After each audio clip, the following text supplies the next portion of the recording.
A colorful reef fish from the Maldives is the first new-to-science species described by a Maldivian scientist.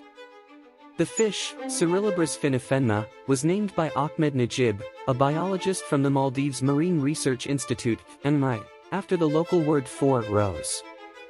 Subtle physical differences and DNA analyses confirmed the rose-veiled fairy wrasse is a separate species from the already known rosy scales fairy wrasse, Cerylabris rubersquamis. Researchers say the newly described fish is already being sold for the aquarium trade, calling it unsettling when a fish is already being commercialized before it even has a scientific name.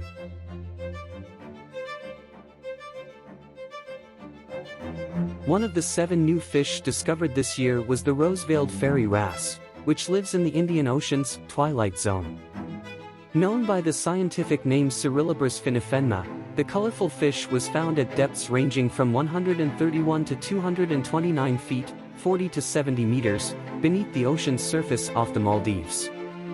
Twilight zone reefs can be 160 to 500 feet, about 50 to 150 meters, beneath the ocean's surface and provide a unique environment for fish such as fairy wrasses. The name honors the fish's stunning pink hues as well as the pink rose, the national flower of the Maldives. Finifenma means rose in the local Divahai language. Hundreds of species thrive in the waters near and surrounding the archipelago nation, but the fairy wrasse is the first fish to be described by a Maldivian scientist, Ahmed Najib. It has always been foreign scientists who have described species found in the Maldives without much involvement from local scientists, even those that are endemic to the Maldives, said Najib, a biologist at the Maldives Marine Research Institute, in a statement when the discovery was announced in March.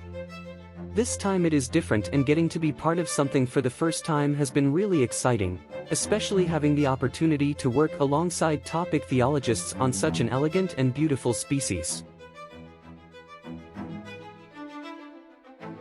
Thank you for watching this video. Please like, share and subscribe for more.